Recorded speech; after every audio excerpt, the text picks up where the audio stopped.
Piyush, and in this video we are going to do Escape from Hackthebox. This is also part of a TJ Null's playlist for OSCP. So let's get started, shall we? Now let me just get back to my terminal screen.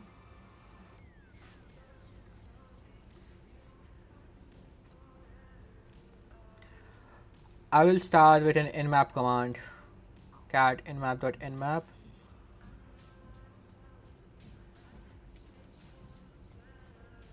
Just a sec. Let's start first. Cat nmap.nmap.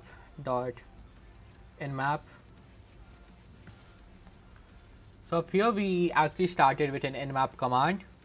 As you can see, we have our port 53 open, which is DNS. Port 80 is for Kerberos, etc. Like we have like RPC 389 for LDAP, SMB. We have like bunch of LDAP. We also have MSSQL up here. And if I scroll down, we will also see WinR import, evil WinR import up here somewhere. Here 5985. Next, what we will do is we will log in into SMB using something like this. Let me get back to this terminal. Let me just log in as, let me log in into public. Let's log in into public directory of this SMB client.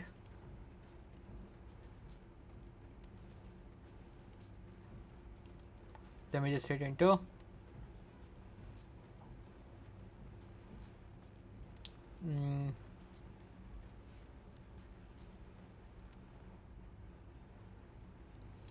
I don't know, this is lagging right now.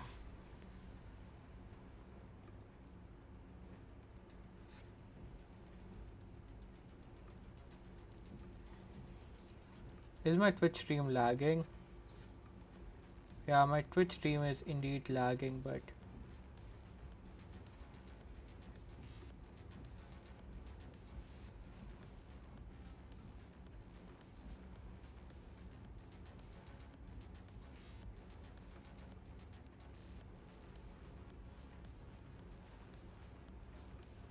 cool. So let me just get back to my terminal and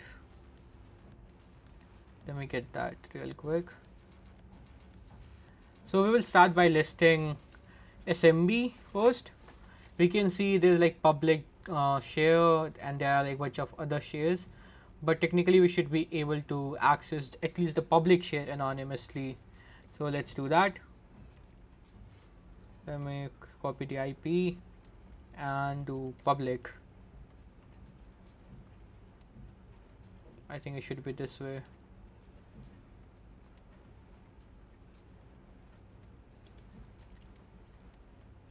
Let me just hit enter, and if I do ls, we will see this PDF file. We can do like get and we can then download the PDF file.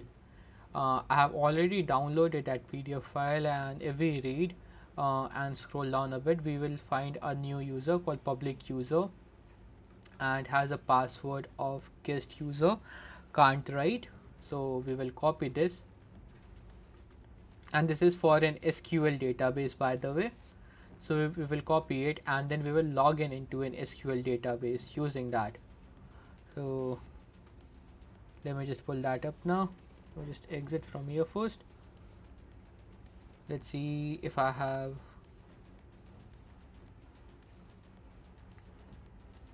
up here. No. We can also like run nxc, let's check exec, and to check whether these credentials are valid or not. Up here it is valid for SMB. We can also do something like MSSQL if it has a module for it.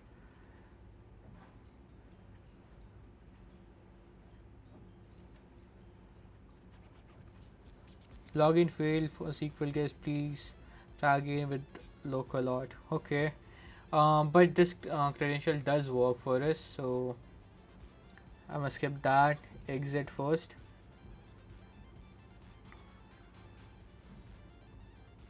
Let me just see. Okay, so I don't have commands here too. Wow.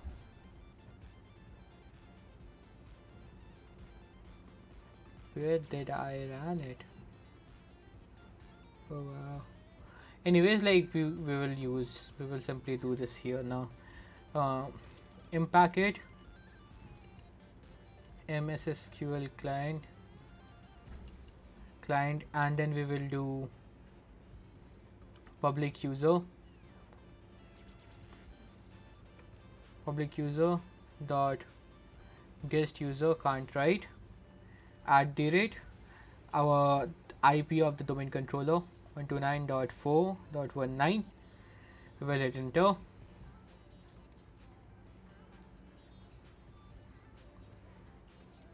Next, we will perform over here. We will perform some kind of an attack where we can get the IP where we can get the hash of the user. So responder minus I turn O. I will explain that in a bit. We'll have our responder up and running, and if we go and read the specific write-up or the walkthrough basically, or the blog post, we can see that we can basically abuse XPDIR3 to basically exfiltrate the credentials or the hash of a MSSQL user basically. So up here we have our responder up and running. Now let's go back here up here, and we will do exec xp dir tree. Next we are going to give our IP, which is going to be 10.10. Wait, it should be this way. 10.10.14.49 and any name. Now let's go back here. So over here it says like skipping previously captured hash for SQL SVC. So basically like I did do this whole thing like in a live stream, so you're not going to see a hash here, but in your case like you will see a hash up here, and we can then basically copy the hash and crack it. So let me show that too. Cat SQL svc dot hash. So basically we will get a hash like this on your responder. You can copy it and then you can also crack it using John.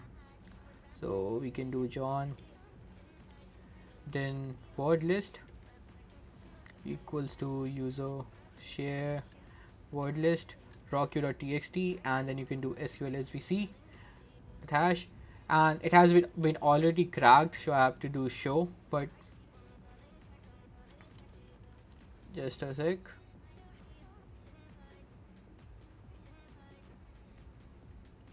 Show. Okay, it's not working. I'm gonna skip it, but you can basically crack the hash using that. Let me just scroll up and see if I can find it. Nope, not you. Yeah, so you can do something like this, John, etc., and you will basically recover this credential. So let's copy this, go to here and create another thingy. Next we are going to log in onto our domain controller using these credentials. So we will do eval winrm, then IP. Let me just specify the username, SQL SVC, and copy the password. Next we are also going to specify our domain controller's IP address. Let me just copy that.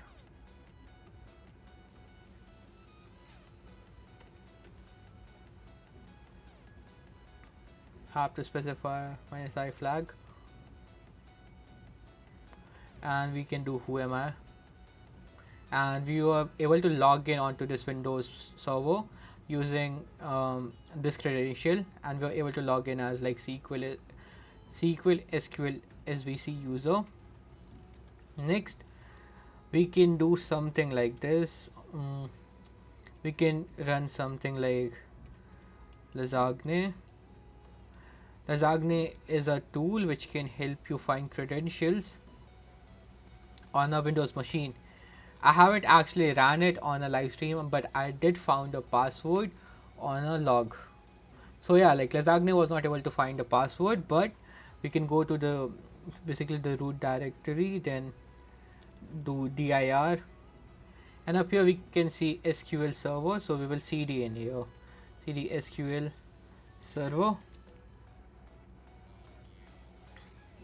Next, we will cd into logs, and up here we can cat it out, cat error.log.bak, and in here we will see the credential for Ryan Cooper. It's another user, so we can see sql.htb Ryan Cooper, nuclear mosquito is the password. So we will just copy this and remember it basically. Let me just paste it here. Next, on the same machine we can also upload bloodhound collector. You can also upload the bloodhound collector. Let me just cd into SQL SVC ls. So you can upload sharphound.exe and run it. Like, you should be knowing how to run it, and then you will get this zip file. You can download it, and you can also upload it to your bloodhound ingest it. Let me just log in a sec, copy this,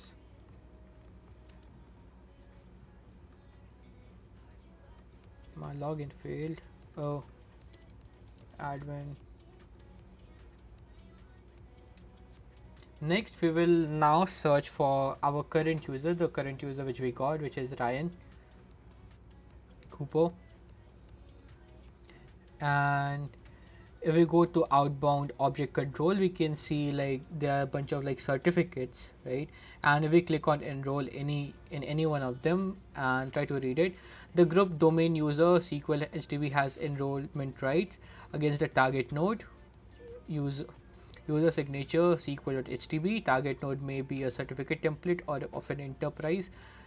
And then we will click on Linux abuse, and we can see like we are going to we can see from here that this is going to be some kind of a certificate attack, like ESC type stuff.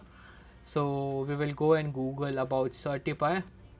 From here we will go back to our terminal. Now we make sure to download certify. Next, I will first quit this screen, exit out from here. For now, like, ignore this part. I will show you how it works. Next, we are going to do something like this. So we are going to run certify account Ryan Cooper. Nuclear mosquito is going to be the password, but not that. Here, and we are basically going to run this command and look out for any vulnerable template which we can exploit.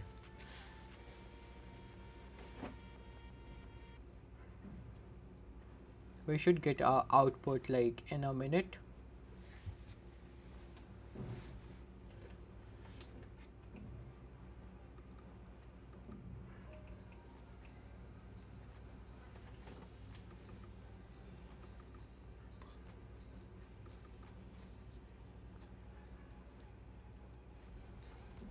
Now let's read it. So we can see this specific template called user authentication is vulnerable to ESC1 attack. Let's go back to our web app again, and we are basically on the certifies wiki, and if we scroll down we will see how we can actually exploit it using certify tool. So the command to request the certificate, certify request, we need if we run this specific command, we will be able to get the certificate for the administrator user on the domain controller. But before we do that, we also need to know the SID of our administrator user.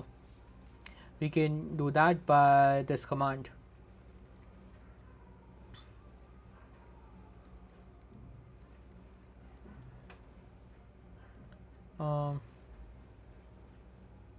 We can do certify account, again the passwords and like basically the credentials for the user Ryan Cooper, the domain controller IP, and the user which we want to target, which is administrator. Hit enter, and you will get the object SID, which you can copy, and then you can go and make your own payload. So this is going to be the payload, which will basically add our own malicious thingy and take over the administrator, domain administrator user. So over here we will use certify request. We will then specify the credentials. Then you have to specify the CIP target, which is going to be the domain controller address, the CA name, and the template name, which is user authentication, and the UPN. If you want to like read more about it and how this works, like you can go up here and you can read about it. And once you run it, you will get something like this. Just a sec. Let me just scroll up. So yeah, like once you run it, you will get a certificate for the administrator user. Then once you get the certificate, by the way, like you need to make sure that your clock is synced against the domain controller.